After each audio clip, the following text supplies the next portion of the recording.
Hello everyone, and welcome back. I'm Crime Whisper. I know many of you like to fall asleep listening to these stories.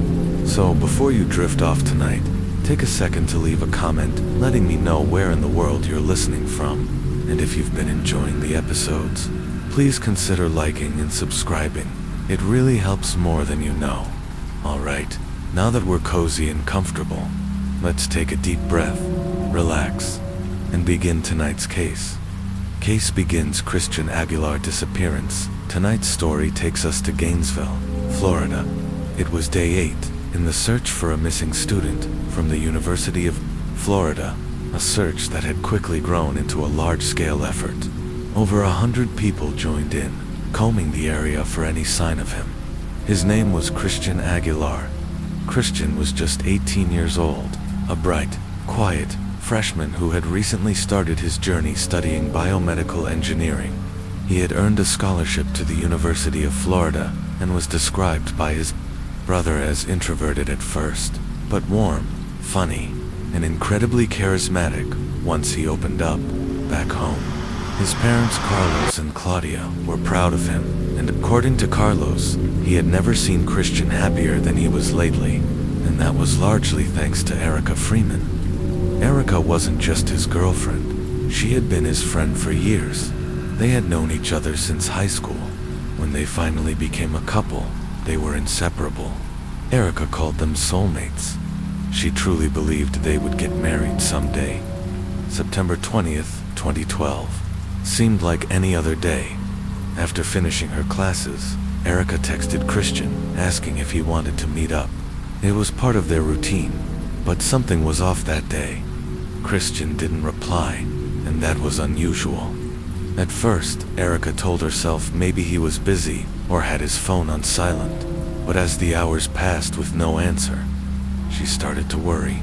She went back to her apartment alone. Still, nothing. She called. She texted again and again.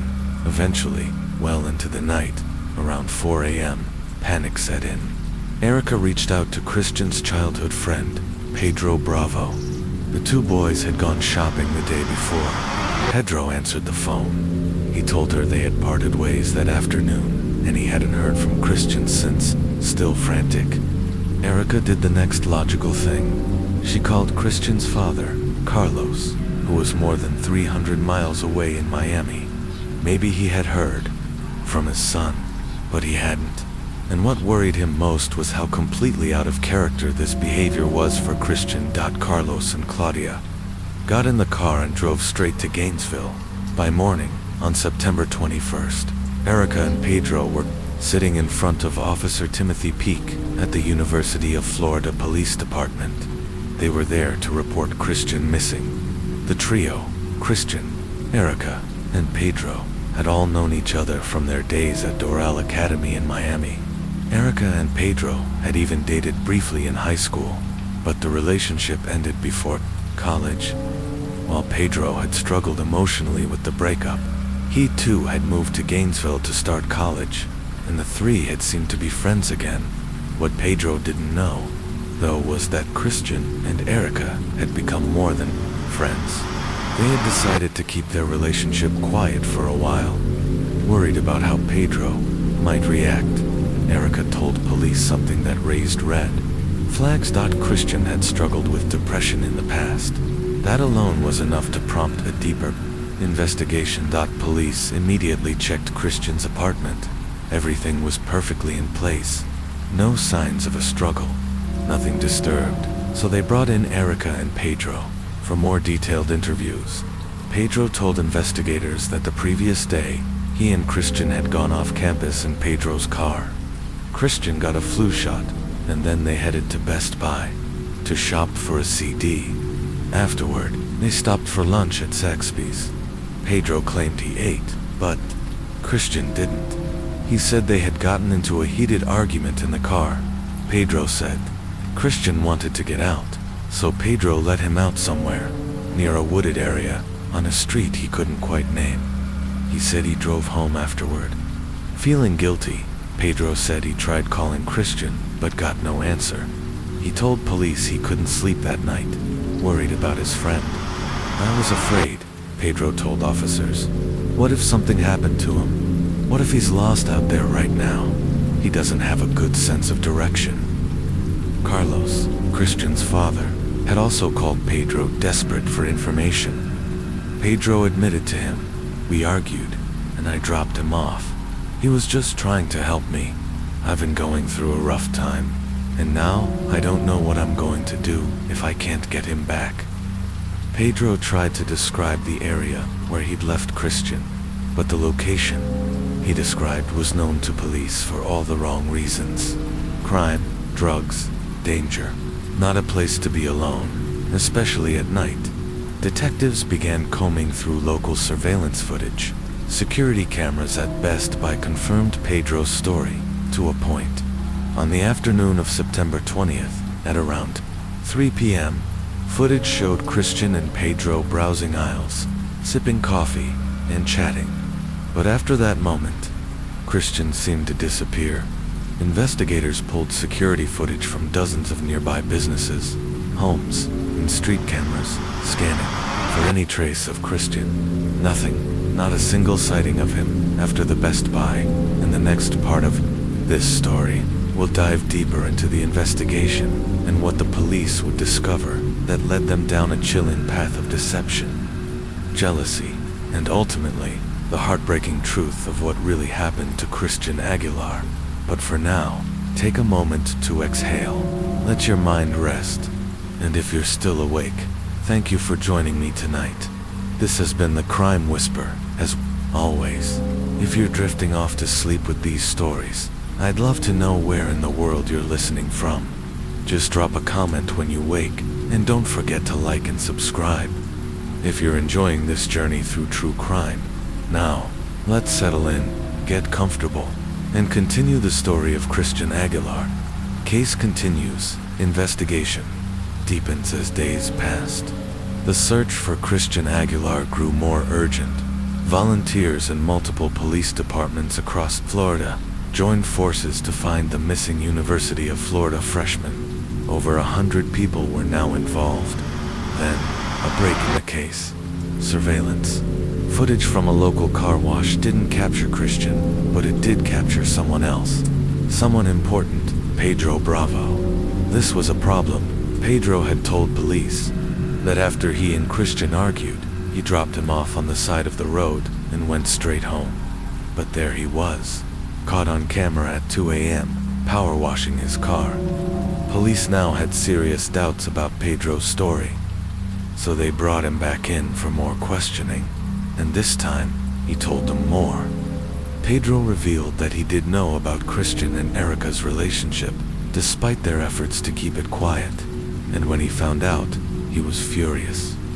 He admitted that their argument had turned physical. He claimed he punched Christian in the face, causing a bloody nose that soaked the interior of the car.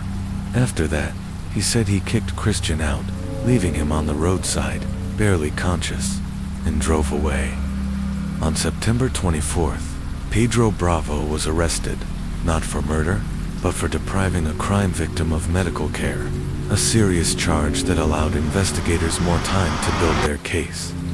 Police were still combing CCTV footage from the area Pedro had described, but Christian was nowhere to be seen. The last person to see him alive was still Pedro, and the evidence against him was growing. Suspicion builds. Shocking discoveries. Detectives obtained a warrant to search Pedro's apartment. What they found was chilling. First, they uncovered a receipt dated just days before Christian disappeared. Security footage confirmed the purchase. Pedro had bought a shovel, duct tape, and sleeping pills the same day. Christian vanished. Also found in Pedro's apartment was Christian's backpack. The implications were devastating. Though Christian's body hadn't yet been found, the evidence strongly suggested he was no longer alive. Police now had no choice but to escalate the case. This was no longer a missing persons case. This was a murder investigation. Discovery of the body for nearly 3 weeks. Authorities searched. Then roughly 60 miles from Gainesville, local hunters came across a shallow grave. Human remains. Dental records confirmed the worst. It was Christian Aguilar. An autopsy revealed that he had been strangled, and his wrists and ankles bound with duct tape. Pedro Bravo was officially charged with murder, motive, a dangerous obsession. The question on everyone's mind was, why? To understand that, we have to go back in time. Pedro Bravo had developed a deep, dangerous obsession with his ex-girlfriend, Erica Freeman. The two began dating in high school, but the relationship deteriorated. Erica tried to end things multiple times, but Pedro would manipulate her, warning that things would never be the same if she left him. Eventually, she ended it for good when Erica enrolled at Santa Fe Community College in Gainesville. She hoped to start fresh. She and Christian bumped into each other again, and something sparked. A new relationship began. But just a few months later, Pedro showed up in Gainesville, too. He was supposed to be attending Florida International University, hundreds of miles away, but he transferred just to be near Erica, he told himself. He'd win her back. Erica and Christian didn't tell Pedro about their relationship right away. They knew he was still in a fragile mental state. He'd even spoken about suicide after the breakup. What they didn't know was that Pedro already knew, and he was unraveling. The journal inside Pedro's mind, another discovery in Pedro's apartment, sent shivers through investigators. A journal, page after page, filled with obsessive thoughts, drawings, poems, and disturbing affirmations. Some were love letters to Erica. Others were threats aimed at Christian. One entry read, "I can do this. I believe in myself. I will win her back. No one will stop me." Another, from July, read, "I'm scared. She might end up with Chris." And beneath that, he tried to calm himself. "You're overreacting. They go to different schools. They don't talk much. You have time." But he didn't believe it. The obsession was growing, and he had already set his plan in motion. The murder. What really happened on September 20th? Pedro texted Christian, asking to hang out. He said he needed someone to talk to, that he was struggling with depression and suicidal thoughts. Christian was hesitant. He knew Pedro wasn't doing well, but he agreed, hoping to help. The two met at a Walmart parking lot and sat in Pedro's car. Unbeknownst to Christian, Pedro had laced a bottle of Gatorade with sleeping pills. Once Christian lost consciousness, Pedro strangled him with a belt. Pedro's phone placed him in the Walmart lot for 2 hours. Then, for 5 hours, his phone was on airplane mode. Data logs showed his iPhone flashlight had been used 9 times that night, for a total of 48 minutes. Pedro had driven to a remote, swampy area to bury Christian. On the way home, he stopped at McDonald's for food, and then washed his car to remove the dirt.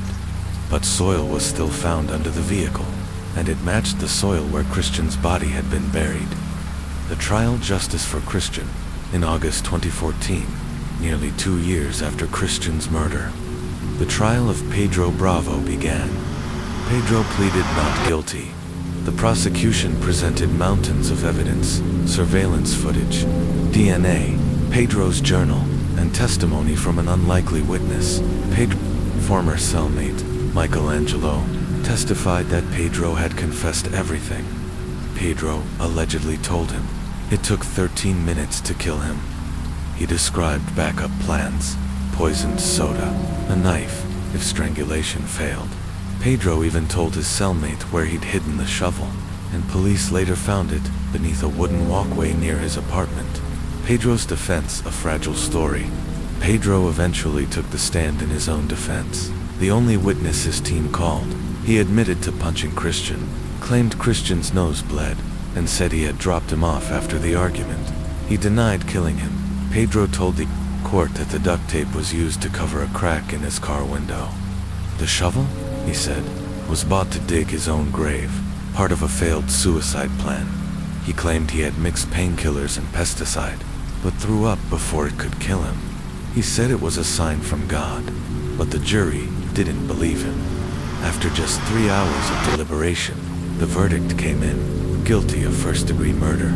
Pedro Bravo was also convicted of poisoning, false imprisonment, evidence tampering, and improper handling of human remains. He was sentenced to life in prison without parole. Aftermath, a final note. Though he denied the murder in court, Pedro later wrote a suicide note in prison. In it, he wrote, "I'm a monster for hurting Chris." Despite the overwhelming evidence and his confession to a fellow inmate, Pedro continued to claim innocence. But the truth was written all over the case in his actions, in his journal, and in the life he cruelly took away. Christian Aguilar was a kind, intelligent young man with a bright future and a heart full of love. He had just begun to live. His story is a heartbreaking reminder of the dangers of unchecked obsession and the devastating cost of jealousy. Thank you for joining me tonight.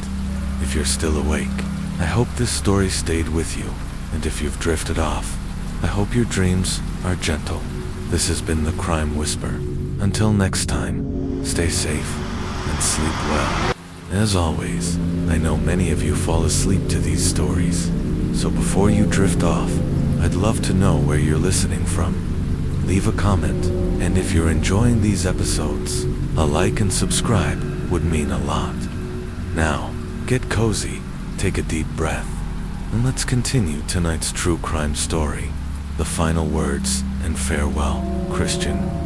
Aguilar's case concludes as sentencing loomed. Pedro Bravo made one final plea in court. God knows the truth about what happened. I did not kill Christian Aguilar. I know that I will face my sentence, and I will do my time. But in my heart, I know I never meant to hurt my friend. But the evidence told a different story. And throughout the trial, Pedro had repeatedly tried to contact Christian's grieving family, and even Erica, the girl at the center of the tragic love triangle.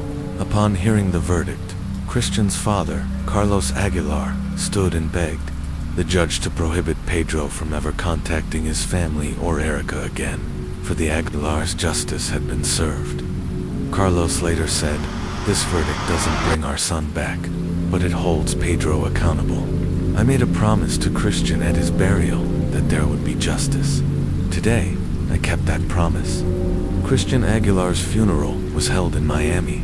It was open to the public, and the room was packed. Friends, classmates, and strangers came to mourn the loss of a kind, brilliant young man whose future had been senselessly stolen. Erica Freeman, still visibly shaken, remembered Christian. He was such a good person, so kind, so compassionate. I always feel like I never describe him well enough. You had to meet him to truly understand. Story 2. The tragic murder of Sally Ann Bowman. Now, we move to the quiet suburbs of South London, where a young woman's life was cut short in an unthinkable act of violence. Sally Ann Bowman was born on September 11, 1987, to her loving parents, Linda and Paul. She shared a close bond with her family, especially her sisters, bright, bubbly, and driven. Sally Ann had a passion for performance and fashion, and had dreams of making a name for herself in both worlds. She had talent, too, so much so that she earned a place at the prestigious Brit School for Performing Arts, where fellow alumni include Amy Winehouse, Adele, and Tom Holland. She also worked as a model and was determined to build a life of independence. In her late teens, she moved out of the family home and into a rented room, though she remained close with her family, always making time to visit. On September 24, 2005, 18-year-old Sally Ann was staying with her mother. That evening, she got a call from her sister Nicole, inviting her out to celebrate a friend's birthday. She got ready, said goodbye to her mom, and walked out the front door, the last time Linda Bowman would ever see her daughter alive. The final hours, CC footage from that night shows Sally Ann laughing and dancing with friends at a local bar. She seemed happy and carefree. Later that night, as the evening wrapped up, Sally Ann was back in touch with her ex-boyfriend, Lewis Brotherton. The pair had broken up just a few weeks earlier, and emotions were still raw. At around 2:20 a.m., Lewis picked her up and drove her back to her place on Blenheim Crescent. They argued during the drive, and at 4:15 a.m., Sally Ann got out of the car. It was the early hours of the morning. The street was quiet. She was just a few steps from her front door, and then something horrific happened. A neighbor later told police they had been woken by a strange garbled sound, ending with a scream. Moments later, they peeked out of the window and saw a man walking down the road, but nothing else seemed out of the ordinary. They went back to bed. The discovery at around 6:30 a.m. Another neighbor noticed what they believed were mannequin legs sticking out from behind a builder's skip, but when they went to investigate, they found a terrible reality. It was Sally Ann Bowman. She was partially clothed, clearly deceased, and the scene was gruesome. Police rushed to the area, sealed it off, and immediately called in the murder squad. It would soon become one of the largest homicide investigations London had ever seen. That morning, Linda Bowman answered a knock at her door. She expected to see Sally Ann. Maybe she'd forgotten her keys. Instead, she was met by 3 officers. They asked her name, then asked if she had a daughter named Sally Ann. When she said yes, they told her. Linda later recalled, "I remember just screaming, absolutely screaming. I couldn't believe it. My whole world fell apart." Her sister Michelle described the moment she saw Sally Ann's body for formal identification. "At first I thought it wasn't her. Her hair was darker. But then, I saw her little button nose, her freckles, and I knew." The crime scene and the search for a killer. Police determined that Sally Ann had been attacked just meters from her front door in a frenzied and brutal assault. She had been stabbed at least 7 times. 3 of those wounds were so forceful, they went all the way through her body. There was evidence of a post-mortem sexual assault. She had also been bitten, which left behind crucial DNA evidence. The street, once quiet and peaceful, had become the hunting ground of a sadistic predator. Naturally, police looked to Louis Brotherton first. He had argued with Sally Ann that night. He had been one of the last people to see her alive. He was quickly located and arrested. Police questioned him for 4 days. His DNA was taken and sent to the lab. It felt like a textbook case, a crime of passion fueled by jealousy. But when the forensic results came back, they brought a shocking twist. A break in the case, but not the one they expected. The DNA found on Sally Ann's body did not match Louis Brotherton. Instead, it matched a cold case from 4 years earlier. In 2001, a woman had been sexually assaulted in a telephone box near a Tesco parking lot, just a mile and a half from where Sally Ann was murdered. In that case, the attacker had exposed himself, performed a sex act, and fled. His DNA was collected, but no suspect was ever found. Now, it was clear the same man had escalated.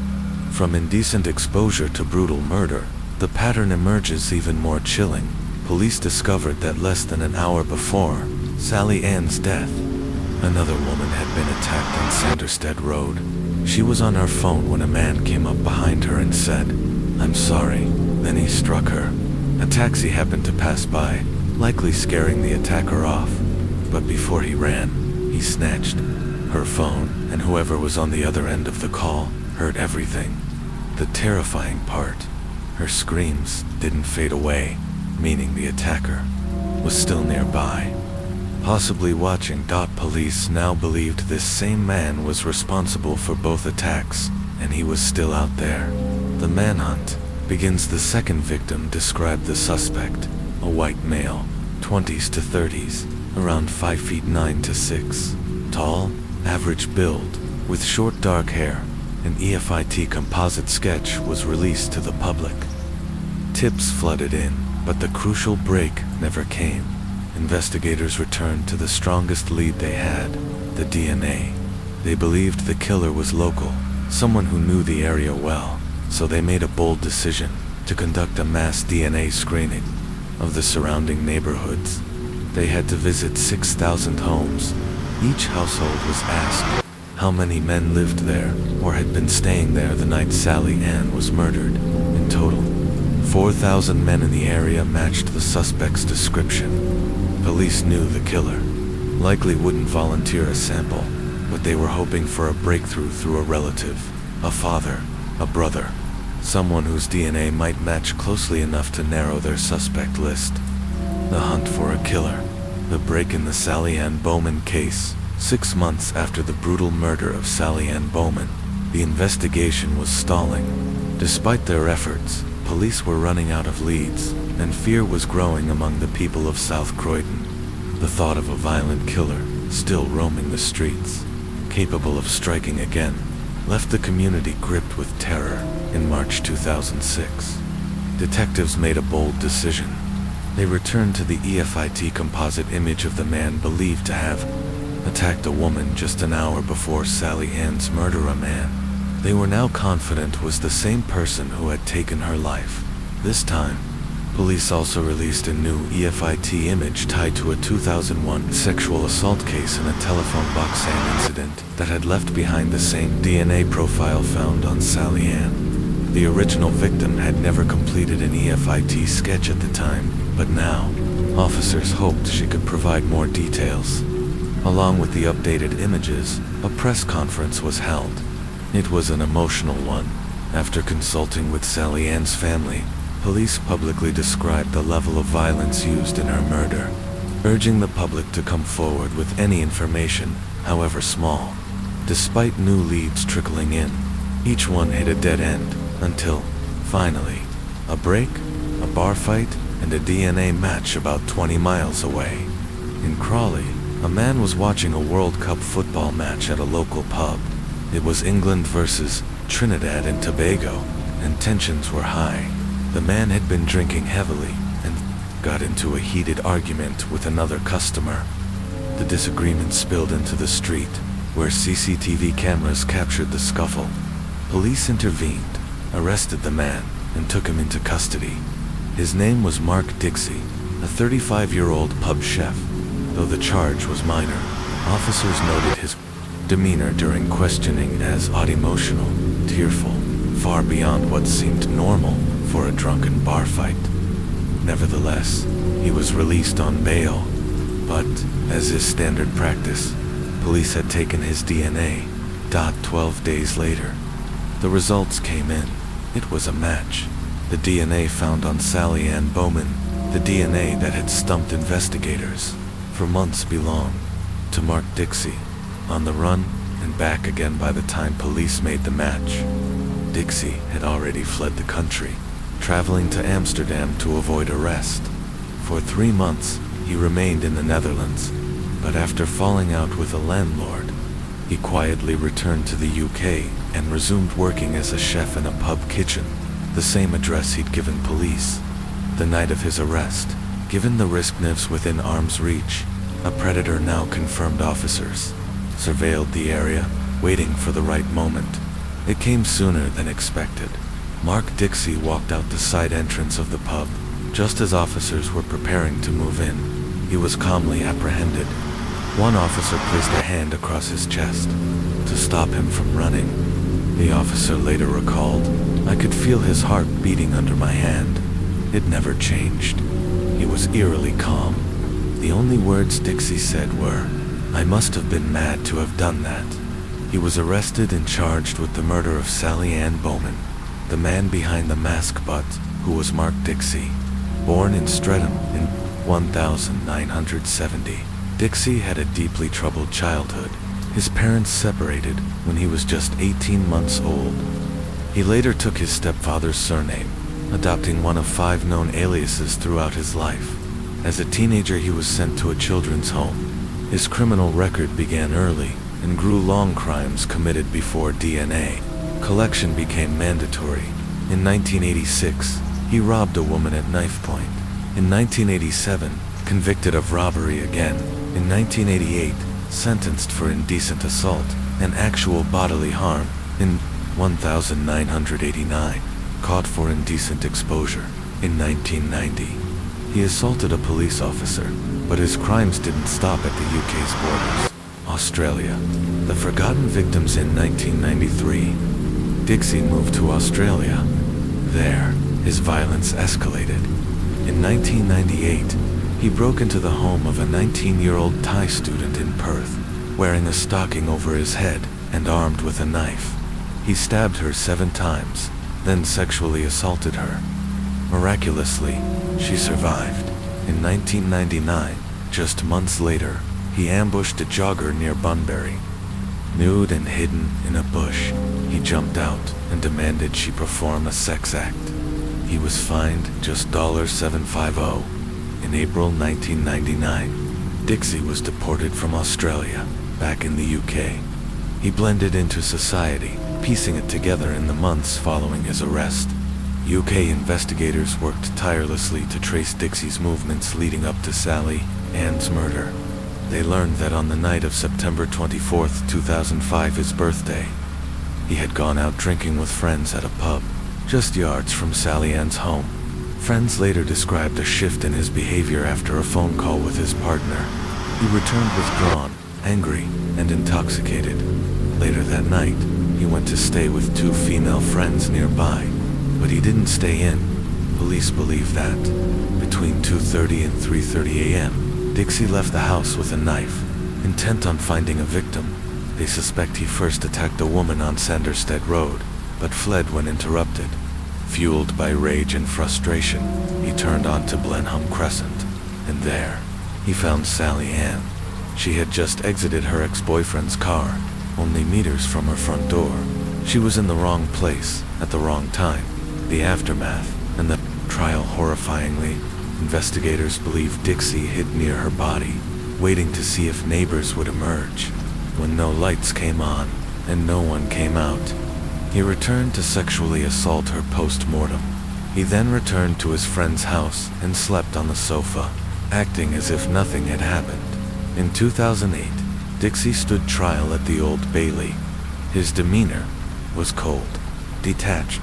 The Thai woman from Perth gave evidence via video link, confirming he had stabbed and raped her in 1998. Dixie admitted to raping Sally Ann's body, but claimed he wasn't her killer, saying he found her unconscious and took the opportunity. No one believed him. The jury returned a unanimous guilty verdict. He was sentenced to life imprisonment, with a minimum term of 34 years, one of the longest ever handed down in a single murder case. The ripple effects of a predator over time. More of Dixie's past crimes came to light. He was linked to the wrongful conviction of Dutch national Romano van der Dussen, who spent 12 years in prison for rapes committed by Dixie in Spain. In 2017, Dixie was convicted of 2 more attacks in Croydon, including a brutal rape in a car park in 1987, where he set the victim's car on fire and later taunted her by phone. He also assaulted a woman in 2002, striking her with a chef's iron before dragging her away and violating her. Afterward, he used her phone to call her boyfriend and brag about the assault. His coldness, his detachment, it was chilling. A family's strength, a nation's debate. Sally Ann's family, especially her mother Linda and sister Michelle, were devastated.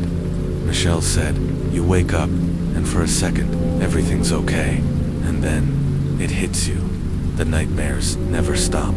The Bowman family became advocates for a national DNA database, believing it could have stopped Dixie years earlier. But ministers and privacy advocates rejected the proposal, citing civil liberties. In 2015, Dixie finally confessed to killing Sally Ann, and in 2017, he received 2 more life sentences. Soft music fades in again, the devastation mark Dixie left behind is immeasurable, lives shattered, families destroyed, and victims haunted forever. But thanks to DNA evidence, justice caught up with him, and thanks to the perseverance of police and the bravery of survivors, his crimes were finally brought to light. Part 1. The Vanishing of Abraham Sack-Chacks, P.A.R. Abraham Shakespeare. A kind-hearted man from Florida had overcome a difficult past. Born in 1966, he dropped out of school after the 7th grade and struggled with literacy for most of his life. After several stints in juvenile detention for burglary, he eventually settled into working odd jobs. Despite everything, He remained close to his family, especially his mother, Elizabeth, and adored his two sons, Moses and Jeremiah. In November 2006, while working as a truck driver's assistant, Abraham's life changed forever. During a delivery trip with his co-worker Michael Ford, they stopped at a convenience store in Frostproof. Abraham had only $5 and asked Michael to buy him 2 lottery tickets. Unbelievably, one of those tickets was a winner worth $30 million. Abraham opted for a lump sum payout of $17 million before taxes and purchased a $1.1 million home in a gated community. He also set up a trust fund for his son. But Abraham didn't splurge on himself. Instead, he shared his wealth generously. He paid off mortgages, gave loans, covered medical expenses, and helped strangers in need. But his generosity came at a cost. He was soon overwhelmed by constant requests for money from family, friends, and complete strangers. Even inmates sent letters begging for financial help. His cousin recalled that, in just 30 minutes, Abraham's phone rang 8 times, all people asking for something. Part 2, WHERE, is Abraham. In November 2009, 7 months after Abraham was last seen, his cousin Cedric Edom reported him missing to the Polk County Sheriff's Office. Friends and family said they hadn't heard from him since early April. Some speculated he had simply vanished to escape the demands for money, but his mother, Elizabeth, insisted he would never disappear without telling her. One name kept coming up in the investigation: Doris Dee Moore, a woman who had entered Abraham's life after his win. She claimed to be writing a book about Rags Torrich's stories and had approached Abraham's real estate agent to meet him. But Dee had her own financial problems, though she claimed to earn over $40,000 annually from various business ventures. She was deeply in debt. When she met Abraham, she convinced him that she could help him manage his money. They created a company, Abraham Shakespeare LLC, with Dee in control. Almost immediately, she transferred $1 million into her own account and used it for luxury purchases, cars, vacations, and jewelry. She claimed it was a gift from Abraham. By February 2009, Abraham's business account was down to just $44,000. As police questioned her, Dee claimed Abraham had simply grown tired of everyone asking him for money and had asked her to help him disappear. Meanwhile, she moved into his home, saying she bought it for $655,000. No paperwork or receipts supported this. Then, investigators learned that Abraham couldn't read or write, yet friends were receiving text messages from his phone, something he never did. Cell phone records showed that starting April 6, 2009, his regular call activity stopped and strange texts began. The phone also frequently pinged off the same tower as Dee's, suggesting she had his phone. Part 3. A friend FLEPSDD bought Abraham's mother a prepaid phone and took her out to dinner. While at the restaurant, Elizabeth received a call from a man claiming to be Abraham, but police quickly traced the number was a staged call coming from a phone in Lakeland Mall. Officers found Dee's car there, and she was spotted handing something to another man. That man was Greg Smith, an old friend of Abraham's. Years earlier, Abraham had helped Greg pay off his mother's mortgage. Greg told police that Dee paid him $300 to impersonate Abraham and make the phone call. When informed that Abraham was likely dead, Greg was shocked and agreed to help the police. He wore a hidden wire concealed inside a Red Bull can and began recording conversations with Dee. She asked Greg to help fake more letters and texts from Abraham. She also offered Abraham's cousin $5,000 to deliver a card, claiming it was from him. Dee even offered a $200,000 house to another woman in exchange for lying about Abraham visiting her. Soon, Dee grew desperate. She asked Greg if he knew someone who'd be willing to take the fall for Abraham's murder. Police staged a meeting with an undercover officer posing as a man willing to confess for a price. Dee offered him $50,000 to say he killed Abraham. She even provided the alleged murder weapon, a .38 caliber pistol, and brought Greg to a property in Plant City, where she pointed to a concrete slab in the yard and said Abraham was buried there. She casually joked that Greg should bring marshmallows for the cremation. Part 4. The Truth. Ewan Soverly's Already Paulus quickly secured the property and began excavating. After 48 hours, they found Abraham Shakespeare's body buried 9 feet deep under a 30-foot concrete slab. He had been shot twice in the chest, and the metal from his clothes had been removed to hinder forensic analysis. Dee called the police and tried once again to lie her way out.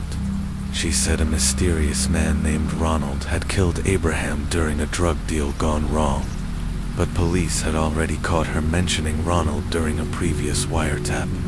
It was a name she made up. Her ex-husband told police that in April 2009, she had asked him to dig a hole in her yard, allegedly to bury trash. He did, then returned later that night to fill it back in. Phone records and witness testimony confirmed that Abraham had been murdered around April 6 or 7, 2009. Part 5. The Trial of Dee Moore on February 19, 2010. Dee Moore was arrested and charged with first-degree murder. During her 2012 trial, she behaved erratically, often sobbing, laughing, interrupting the court, and making faces at the jury. She was reprimanded multiple times by the judge.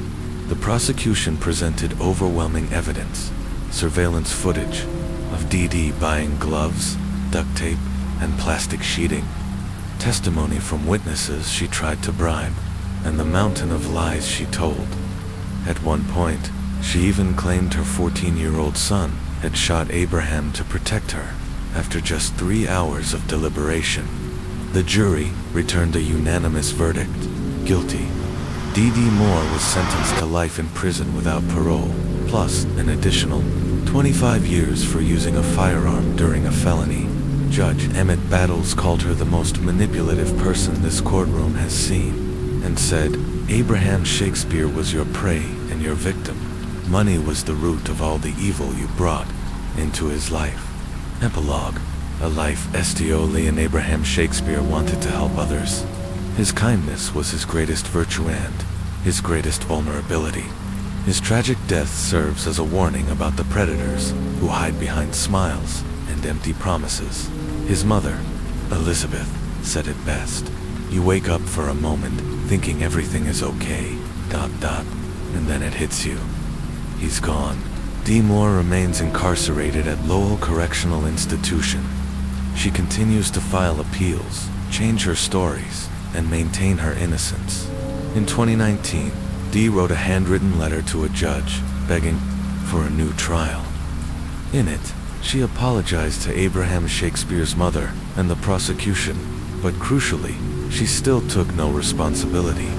Instead, she pointed the finger elsewhere. This time, her story was that Greg Smith, a man who once wore a wire to help catch Burroughs, the real killer. According to Dee, Greg had murdered Abraham out of jealousy, claiming Abraham was having an affair with Greg's wife. For months, Dee had staged phone calls, forged letters, and concocted elaborate stories to convince the world that Abraham was alive and simply hiding. But her lies eventually caught up with her. Dee lost track of her own fabrications, each one contradicting the last. Detective Greg Thomas of the Hillsborough County Sheriff's Office later said that in his nearly 2 decades of law enforcement, he had never encountered anyone quite like Dee Moore. Since being imprisoned, Dee has spoken out in several interviews, each time insisting she's innocent, offering new explanations, and blaming others. In one interview, she said, I think people are complete idiots if they think I had anything to do with it. She continues to claim that a drug dealer murdered Abraham and that witness statements support her story. Investigator, these witnesses you mentioned, they don't exist, and the notes you say are from them. That's clearly your handwriting, Dee. What do you mean? It looks like my handwriting. Even as she exited the courtroom, Dee tried to throw out one last name anyone but her, Abraham. Shakespeare's estate later filed and won multiple lawsuits against Dee Moore on behalf of his two sons, Moses and Jeremiah. The home Dee claimed to have bought from Abraham was returned to his estate, and a separate lawsuit against Bank of America was filed for negligently allowing Dee to drain Abraham's accounts. Despite all she endured, Abraham's mother, Elizabeth, said she found it in her heart to forgive Dee. Abraham Shakespeare was a kind, generous man. He gave away almost all of his lottery winnings to help friends, family, and strangers alike. Sadly, that same generosity made him a target and ultimately led to his death at the hands of someone he thought he could trust. Story 4. Morgan Dana Harrington. I've always known he did it. That's why I've been at every hearing, every motion, every trial. I want him to see my face. I want him to know I know. 20-year-old Morgan Dana Harrington was born in Charlottesville, Virginia. Intelligent, artistic, and passionate about music. She had dreams of becoming a teacher. Morgan graduated high school early and earned early admission to Virginia Tech, where she majored in education. Though she lived on campus, Morgan was very close to her family. She called them every day and visited home every week.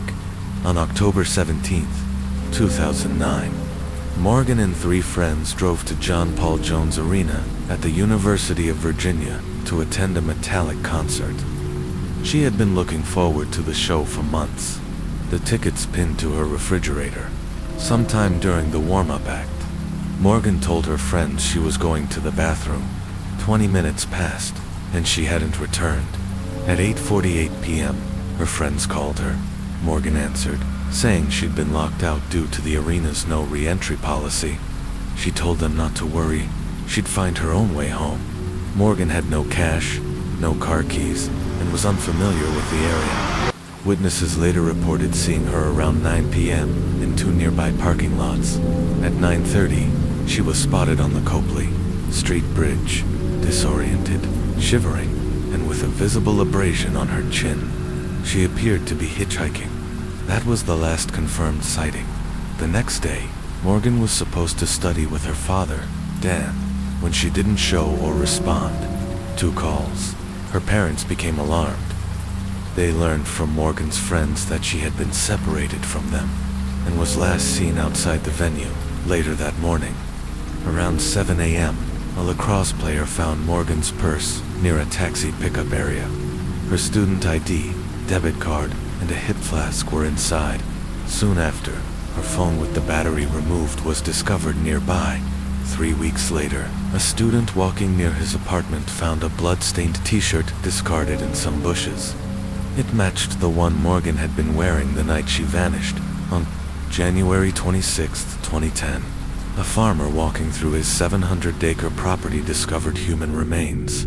At first, he thought they belonged to an animal, but as he got closer, he realized it was a human skull. In his gut, he knew it was Morgan. The remains were found over a mile from the main road, with no public access. Her skull was fractured. Her arm and ribs were broken. Morgan's mother confirmed that her daughter had been raped. The t-shirt found at the apartment complex was tested and confirmed to be Morgan's DNA. Recovered from it matched a 2005 cold case involving another young woman, known only as RG, who had been violently attacked and sexually assaulted near her home in Fairfax. Though RG reported the attack, her assailant was never identified. Traumatized and fearing for her safety, she returned to India. But thanks to the DNA match, police now had a composite sketch and momentum. Metallica's lead singer James Hetfield even released a public plea, offering a $50,000 reward, which eventually grew to $150,000 with help from other donors. But it would be 5 more years, and another tragedy before. Morgan's killer was finally identified.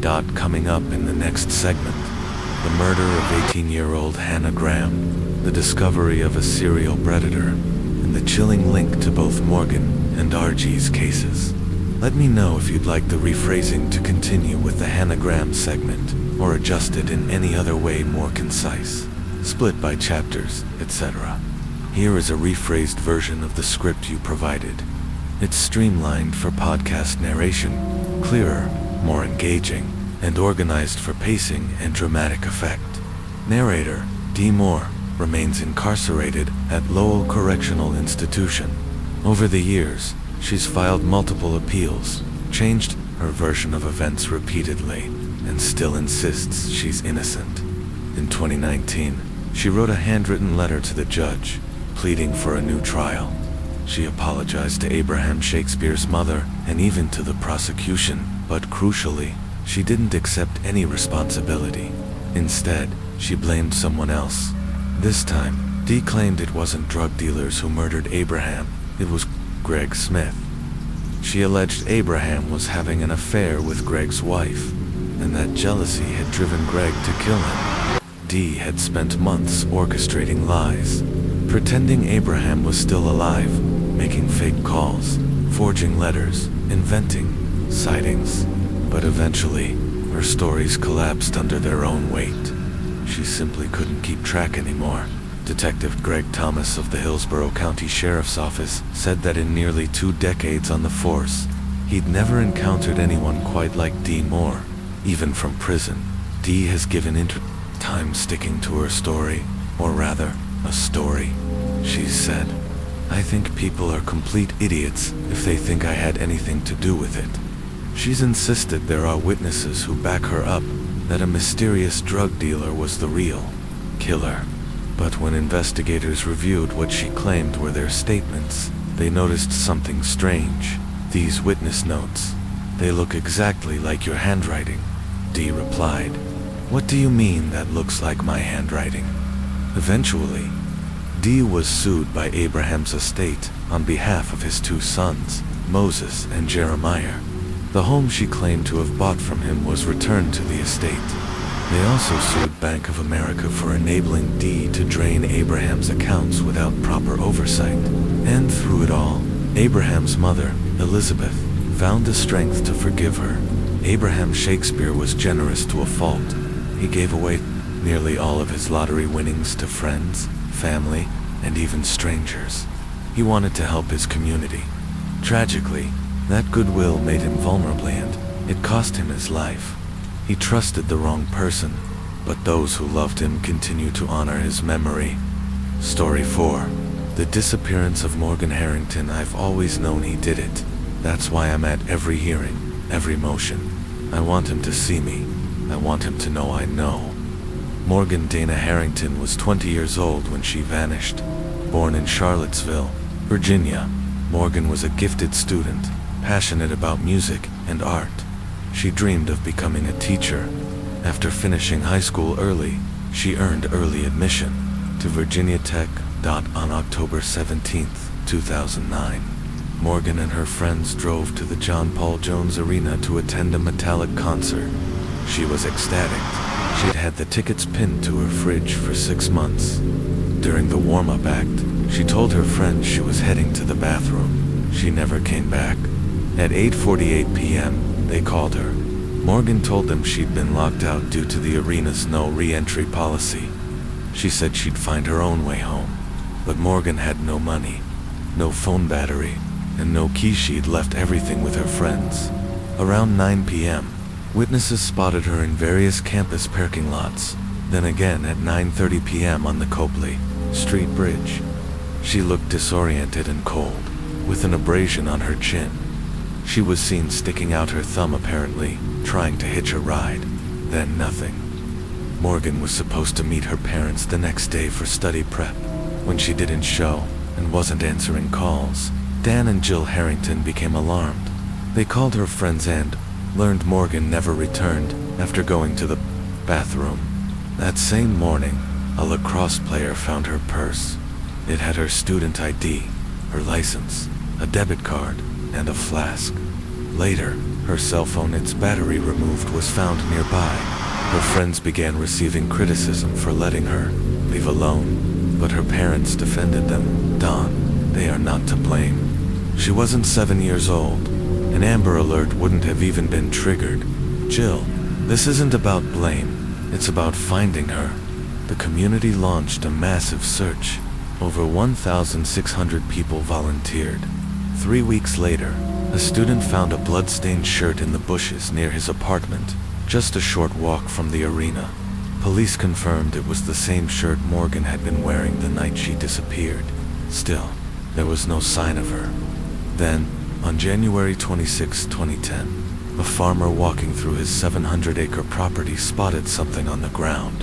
At first, he thought it was an animal skull, but as he drew closer, dread sank in. It was human. The remains were eventually confirmed to be Morgan Harrington's. Her skull was fractured. Her ribs and arm were broken. Her mother later confirmed Morgan had been raped. The shirt found in the bushes held DNA that led to a breakthrough. It matched a 2005 cold case. In that case, a woman known only as RG had been walking home in Fairfax when she was violently attacked, choked, and sexually assaulted. Her attacker fled when a passing car scared him off. Though she completed a rape kit and had DNA under her fingernails, the case went cold. RG was so traumatized, she returned to India now, with a DNA match to both RG and Morgan. Investigators released a composite sketch of the suspect. Metallica's James Hetfield joined the plea for help, and a reward of $150,000 was offered. But the case would remain unsolved until another young woman disappeared in Charlottesville. On September 29th, forensic investigators confirmed what many had feared. DNA recovered in the Morgan Harrington case matched Jesse Matthew, Jr. Even more damning DNA from items seized in Jesse's apartment and car included traces of Hannah Graham's DNA. Her presence in his home was now undeniable. Inside a pair of his shorts, forensic specialists found direct evidence linking Jesse to Hannah. They also matched his DNA to the cold case from 2005. The brutal assault on a woman known publicly only as RG. After nearly a decade of unanswered questions and unconnected clues, police had finally found their man. Jesse Matthew had a disturbing history. While in college, he had been accused of sexual assault on 2 separate occasions at 2 different universities. Each time, he abruptly withdrew from the school, and in both cases, investigations were opened, but no charges were filed. The pattern had been there, but it had been ignored. Charlottesville Police Chief Timothy Longo made the devastating announcement. Today, a search team discovered what appears to be human remains. Tragically, they were found on an abandoned property along Old Lynchburg Road, 5 miles from where Morgan Harrington was found. 6 days later, the remains were officially identified as Hannah Graham, the cause of death. Homicidal violence, but the exact mechanism remained undetermined. What was known was enough. Hannah was dead, and Jesse Matthew Jr. was the prime suspect in a string of crimes stretching across years, counties, and lives. 2 days after Hannah's body was found, prosecutors indicted Jesse on multiple charges, including attempted murder, sexual assault, and abduction with intent to defile in the 2005 Fairfax case. He pleaded not guilty, but as his trial loomed, Jesse was hit with even graver charges: first-degree murder in Hannah Graham's case. That charge was soon upgraded to capital murder, meaning the death penalty was now a possibility. In June 2015, Jesse Matthew Jr. entered an Alford plea for the 2005 case involving RG.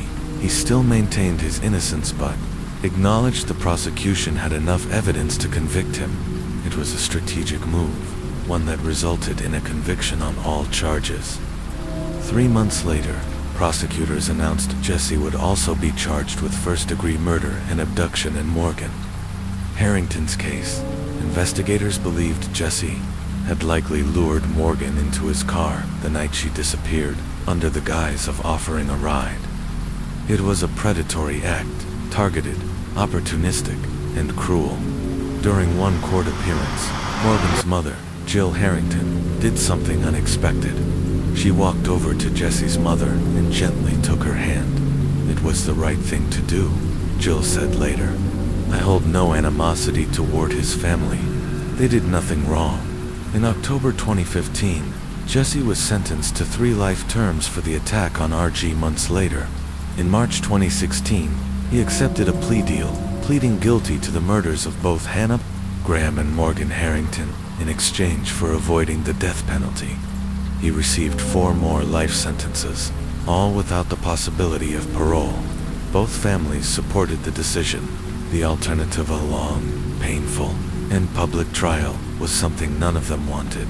In total, Jesse Matthew Jr. was sentenced to 7 life terms. Authorities believe there may be other victims. Many cases remain unsolved, names never linked, voices never heard. His true number of crimes may never be known. In 2019, Jesse was diagnosed with stage 4 colon cancer and transferred to another facility for treatment. Both families were notified after their daughter's murder. Jill and Dan Harrington launched a national nonprofit, Help Save the Next Girl. It focuses on campus safety, violence prevention, and supporting families of missing and murdered young women. Hannah's father, John Graham, said this: "Hannah's enduring gift to all of us is that she enabled this wicked man to be apprehended and convicted. She did change the world, but at a terrible price." Pause. Change of tone story. 5. Grace Millen. A trip meant for joy turns to horror on behalf of New Zealand.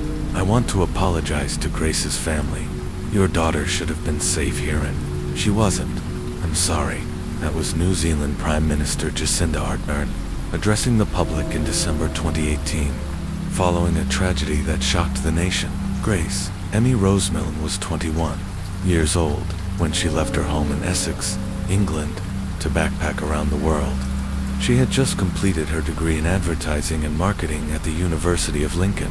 She was vibrant, creative, deeply family-oriented, excited for the adventure ahead. Before setting off, Grace cut her long hair and donated it to a children's cancer charity.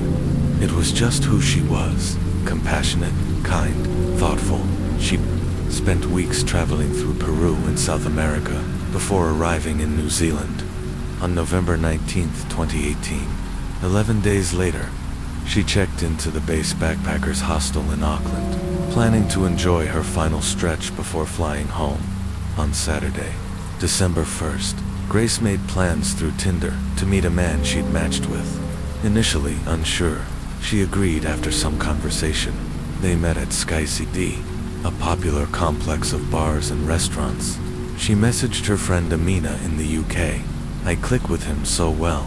He's an oil manager. He lives in a hotel." They went to a second bar, the Bluestone Room, and CCTV captured them chatting and laughing. But one unsettling moment stood out when the man picked up Grace's handbag and rummaged through it without explanation. Around 9:30 p.m., the pair left, arm in arm. That was the last confirmed sighting of Grace alive. The next day, December 2nd, was Grace's 22nd birthday. Her family flooded her with messages, but received no replies. Her phones were off. Her silence was immediate cause for concern. She had been constantly updating them throughout her trip. Something was wrong. Her parents contacted Auckland police and reported her missing.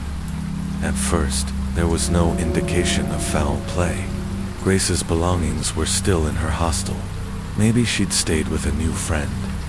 But investigators quickly focused on the man from the Tinder date, identified through CCTV and Facebook comments as Jesse Kempson, a 26-year-old staying at the City Life Hotel. His comment under Grace's new profile picture caught attention. Beautiful, very radiant. That night, the night she vanished, he posted a cryptic message on social media, apologizing for past mistakes, arrogance, and selfishness. So who was Jesse Kempson? A compulsive liar, a man who had moved frequently after his parents split, raised partially by grandparents. He made up stories about being a professional athlete, a cancer survivor, even a top Woolworths manager, but none of it was true.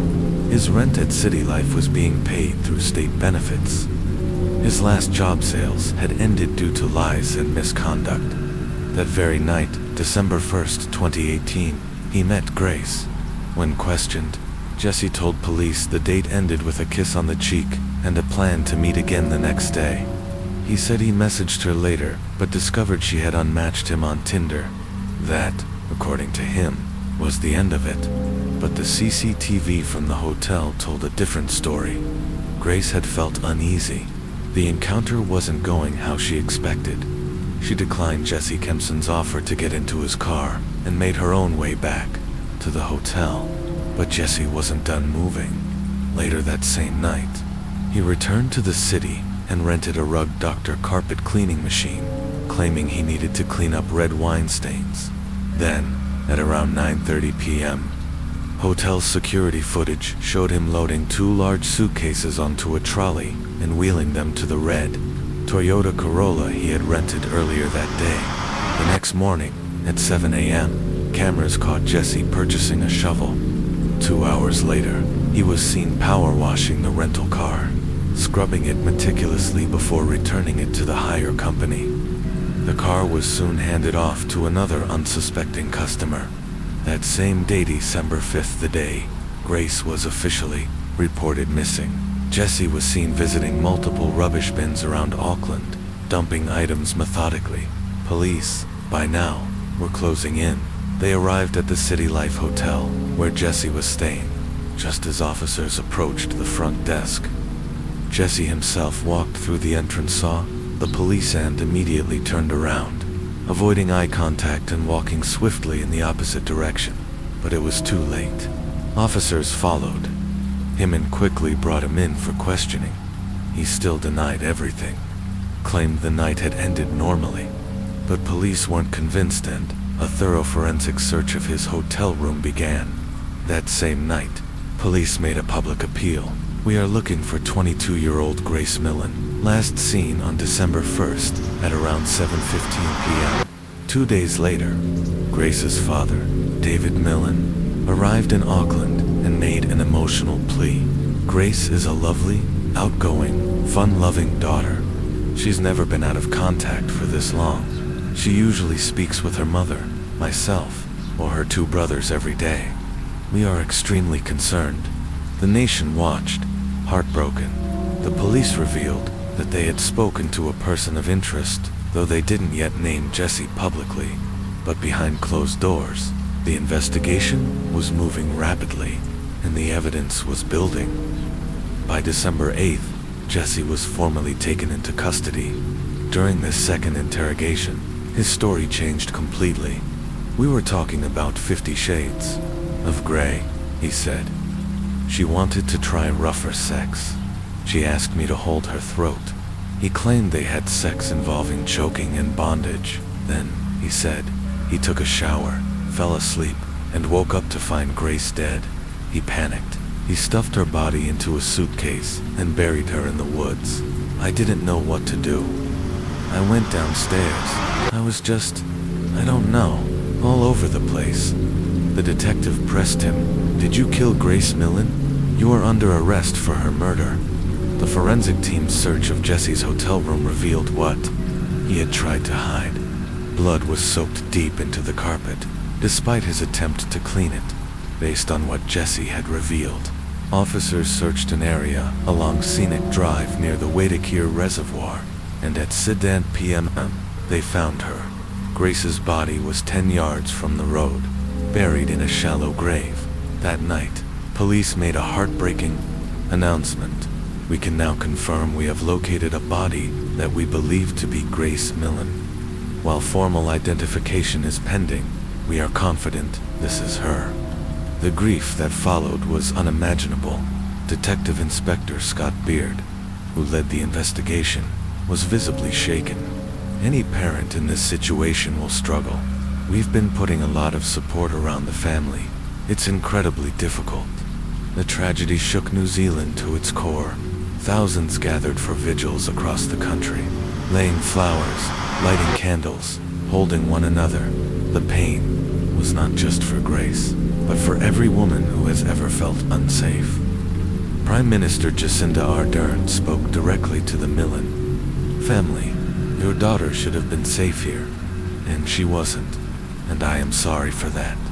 My thoughts are with her parents, her friends, and her loved ones. New Zealand grieves with you. On December 10th, Jesse Kempson was formally charged with Grace's murder just 5 days after her disappearance was reported. Due to local law, he was granted interim name suppression, and much of the interview footage remained blurred from public view for months. Following the autopsy, the truth was clear. Grace had been strangled. She had bruises on her arms and chest, consistent with being pinned down. The pressure on her neck lasted 4 to 5 minutes, long enough to be fatal. The timeline grew more disturbing. Around 1:30 a.m., while Grace lay lifeless in the room, Jesse began Googling. He searched terms like hottest fire, flesh-eating birds, Waitakere ranges, the very area where he would later dispose of her body. He then browsed a pornographic website. Worst of all, he took intimate photographs of Grace's deceased body. Cold, calculated, predatory. A month after her murder, hundreds gathered at Brentwood Cathedral in Essex to lay Grace to rest. Detective Inspector Scott Beard flew from New Zealand to attend, standing beside the Millen family as both an officer and a grieving ally. 6 days after the funeral, Jesse appeared in high court and pleaded not guilty. His trial began in November 2019. Over 3 weeks, Jesse sat in court, often expressionless, sometimes glancing at papers, occasionally burying his face in his hands.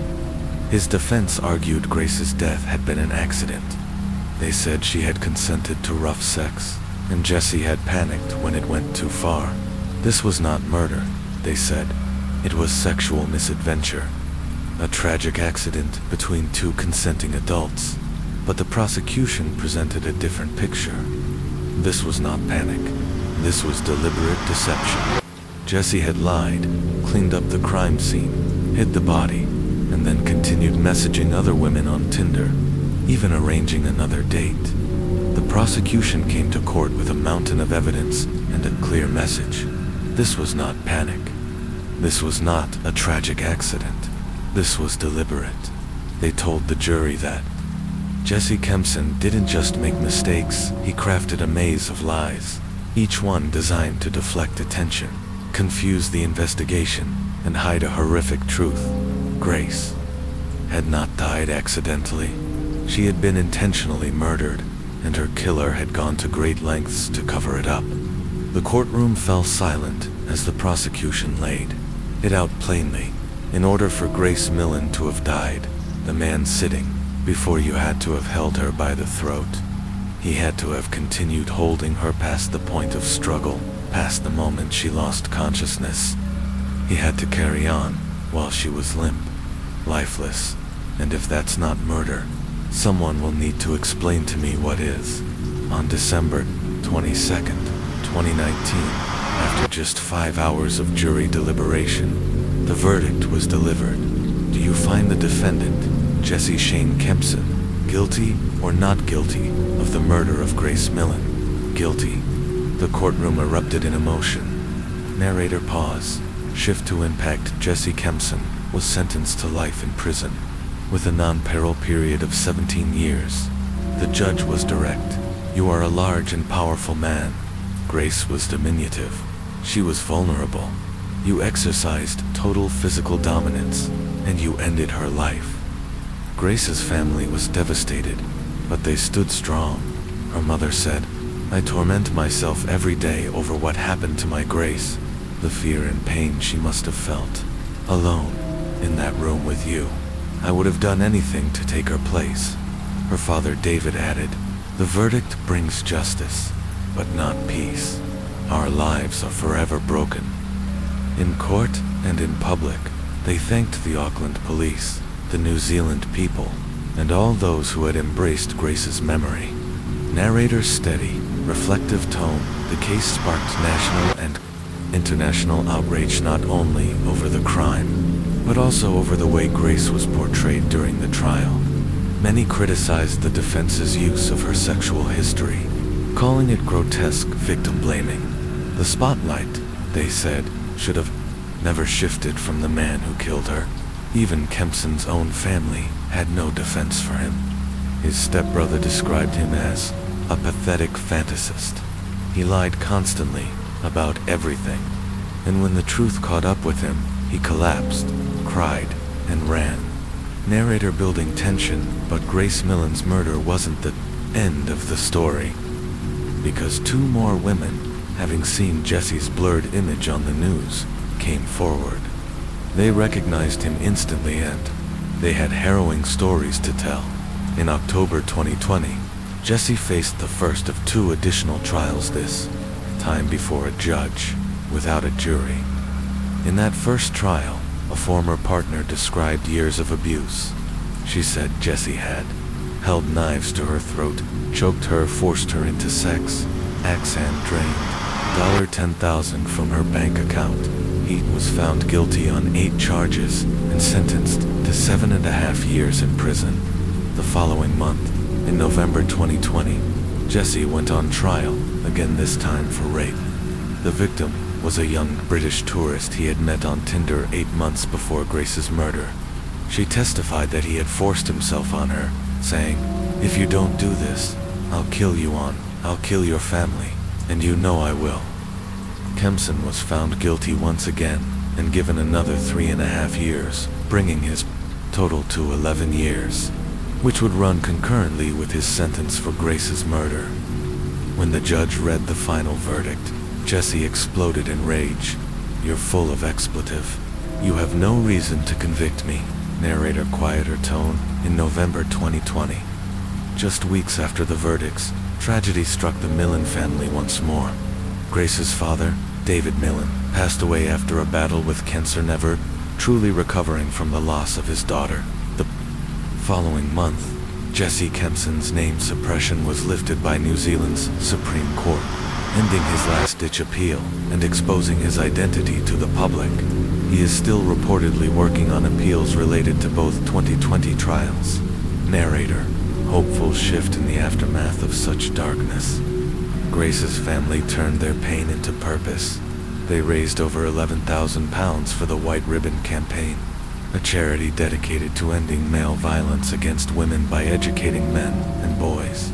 They also created the Love Grace campaign, which collects handbags filled with essentials for women escaping abuse, giving them something Grace would have wanted: dignity, safety, and support. Narrator tone shift. New case introduction. Story 6, Mother's Day, May 9th, 2021, St. Johns County, Florida. At 10 a.m., the Bailey family reported 13-year-old Tristan Bailey missing. She was last seen just after midnight. Tristan was a 7th grade cheerleader, vibrant, joyful, and beloved by her classmates and coaches. Her cheer coach described her as the kind of girl who lit up a room, always smiling, always pulling the team together. She attended Patriot Oaks Academy, home to over 1,500 students. At 2 p.m., the St. Johns County Sheriff's Office issued a missing person alert. Hours later, it escalated to a Florida missing child alert used when a child is believed to be in immediate danger. Though no abduction is confirmed, police and volunteers flooded the area, searching woods, ponds, and streets. But by 4 a.m. the next day, their worst fears were realized. A local resident, out helping with the search, spotted something in the woods near a retention pond. Terrible discovery. Tristan's body had been found at a press conference later that day. Sheriff Rob Hardwick addressed the media. "This is a grieving community. Tristan was found just yards from the cul-de-sac where she was last seen. I'm asking for your respect for her family, and for every person trying to make sense of this loss." Tristan had been stabbed 114 times. 49 of those wounds were defensive. The weapon, a folding hunting knife, was found in a nearby pond. The tip had snapped off and was lodged in Tristan's skull. Narrator's somber tone. The community was devastated. Students tied ribbons around trees, wore cheer uniforms, and decorated football cleats with the words, "Fly High." Tristan #BaileyStrongTB. Even children came up with ways to show support. One sixth grader organized a tribute during a middle school game to honor the young cheerleader whose life had been so cruelly taken. As the investigation began unfolding, surveillance footage, digital evidence, and community tips started painting a disturbing picture, and police would soon name a suspect that no one could have imagined. The investigation into the murder of 13-year-old Tristan Bailey was now moving at high speed. In the early hours of Sunday morning, Tristan was caught on CCTV at 1:15 a.m. walking near the North Amenities Center in Durban Crossing. Roughly 30 minutes later, she appeared again on camera, this time on Saddleston Drive, just over a mile away. She wasn't alone on both sets of footage. She was walking alongside another figure. By May 10th, just one day after Tristan was reported missing, the St. Johns County Sheriff's Office made an announcement that stunned the public. "We have recovered a body that we believe is that of Tristan Bailey. We've also made an arrest. The suspect is Aiden Fucci, age 14. Narrator pause. Ominous tone. Aiden Fucci was also a student at Patriot Oaks Academy, the same school as Tristan. He had grown up in the same neighborhood, just a third of a mile from where her body was found, according to the arrest report. Home surveillance footage showed Tristan and Aiden walking together on Spelston Drive at 1:45 a.m. The area is lined with trees and leads into a dead-end wooded area just steps from where Tristan's body would be discovered. The report noted that the person believed to be Aiden was wearing white Nike shoes, shorts, and a light-colored hoodie, a description that matched what was later found in his bedroom. By 3:27 a.m., the same camera captured Aiden again, this time alone, walking back in the direction he came. In his hands, those white Nike shoes. He later claimed he'd taken them off because his feet hurt. He had been in the woods alone for nearly 2 hours. Narrator Coldfax toned the following day. Police arrived at Aiden's home to question him. They placed him in the back of a patrol car. While sitting in that vehicle, Aiden Fucci took a photo of himself and posted it on Snapchat with a haunting caption. "Hey guys, has anyone seen Tristan lately?" Narrator dark realization tone. Police quickly secured a search warrant for the Fucci residence. Inside Aiden's bedroom, investigators found a t-shirt and shoes that tested positive for Tristan's DNA. Despite his age, investigators said, the evidence was chilling. In my 20 years of homicide work, this is one of the most tragic and disturbing cases I've seen. He may be a child, but he committed a man's crime. Narrator legal shift tone. Aiden was initially charged with second-degree murder and taken to a juvenile detention facility. On May 11th, he appeared via Zoom before Judge Michael Orfinger for his detention hearing. His parents Kristen and Jason Fucci were present, alongside his newly appointed attorney. "Mr. Fucci, you are charged with second-degree murder committed with a depraved mind, but without premeditation. Do you understand the charge against you?" "Yes, sir." Judge Orfinger ordered Aiden to remain in juvenile detention for 21 days, giving the state attorney's office time to decide whether he would be tried as a juvenile or as an adult. Narrator. Personal lives collide tone. Just days later, Aiden's attorney filed a motion to withdraw from the case, and his parents asked the court to declare them indigent, stating they could not afford private legal representation. Aiden's mother's request was approved. His father's request was initially denied, but after stating he had lost work due to the incident, his plea was granted to. Aiden Fucci would now be represented by the Public Defender's Office.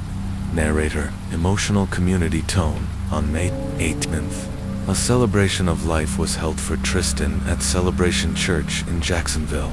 Hundreds came wearing aqua and white, her favorite colors. Family members spoke with grace, strength, and pain. Her mother promised the crowd. "I made a promise to her today that her name would shine above the evil that happened. I will keep her memory alive, and I will make sure something good comes from this." Narrator legal escalation tone. Then, on May 27th, came the decision everyone had been waiting for. The grand jury unanimously indicted Aiden Fucci for first-degree, premeditated murder. He would be tried as an adult. State Attorney R.J. Larissa explained, "It brings me no pleasure to charge a 14-year-old with first-degree murder. But after reviewing the evidence, it was not a difficult decision. In fact, it was the only decision." The defendant had spoken to others. He said he planned to kill someone. He didn't say who, but he said he would take them into the woods and stab them. Additional evidence, including blood and DNA samples, had been sent to the Florida Department of Law Enforcement for further analysis. Narrator, courtroom shift, tone the next day. May 28, 2021, Aiden Fucci made his first appearance in adult felony court. Judge Howard M. Meltz addressed him directly. "You have been indicted for first-degree, premeditated murder, a capital felony. It is normally punishable by death or life in prison. However, because you are under 18, the death penalty is off the table. The maximum sentence you face is life imprisonment." Fucci answered quietly, "Yes, sir." The judge denied bail, and Fucci was ordered to remain in custody. Narrator's somber transition tone in the state of Florida. Had Aiden remained in the juvenile system, he could not be legally held past age 21, no matter how serious the crime. But the grand jury's indictment moved the case into adult criminal court, where life imprisonment became a real possibility. This decision would become one of the most heavily debated legal calls in recent years. The United States Supreme Court has ruled that juveniles cannot receive the death penalty. So even though Aiden Fucci was charged with first-degree premeditated murder, he could never be sentenced to death. But the stakes were still incredibly high. If convicted, Aiden Fucci, just 14 years old at the time of the crime, could face life in prison. Narrator, legal clarity tone. While Florida technically has a parole system, the truth is, no one has received parole for decades. The state eliminated it for most crimes back in 1983, and phased it out for all remaining cases by 1995, which means, in practice, there's no way out. However, for juvenile offenders, there is one critical exception. Florida law requires that a judge review the life sentence of a juvenile 25 years after sentencing. At that point, the court can consider a variety of factors like the defendant's behavior in prison, any progress toward rehabilitation, or even objections from the victim's family. Yet regardless of what that future review brings, a juvenile must serve a minimum of 40 years behind bars before any possibility of release. Narrator, low, serious tone. State Attorney R.J. Larissa confirmed his office would be seeking life in prison for Aiden Fucci, but he acknowledged that with time, and given the current climate of juvenile sentencing reform, Fucci may try to appeal his sentence in the future. All of that, of course, would depend on one crucial question: would Aiden change his plea or go to trial? Narrator, haunting. Facts tone. Investigators said that Aiden Fucci showed no signs of mental illness. He had no criminal history, but what they did have was deeply disturbing. In the days leading up to Tristan Bailey's murder, Aiden allegedly told classmates that he wanted to kill someone. He didn't say who. He just said, "I'm going to take someone into the woods, and I'm going to stab them." No sexual assault was found. And though Aiden's DNA was discovered on Tristan's body, police did not publicly state what type of DNA it was, only that it placed him at the scene. As news of the case spread, social media lit up with rumors. Some online users claimed they knew who else was involved. Others even said they took part. Detectives investigated every name, every post, every wild theory. But the St. Johns County Sheriff's Office stated clearly, at this time, Aiden Fucci is the only suspect in Tristan Bailey's murder. Though they did leave one door open, they were still investigating the possibility that someone else could be charged as an accessory after the fact. Narrator, courtroom update tone. Aiden's arraignment hearing was set for June 10th, the date where he would formally plead guilty or not guilty. But before that day arrived, on June 3rd, Aiden's attorney submitted a written plea of not guilty.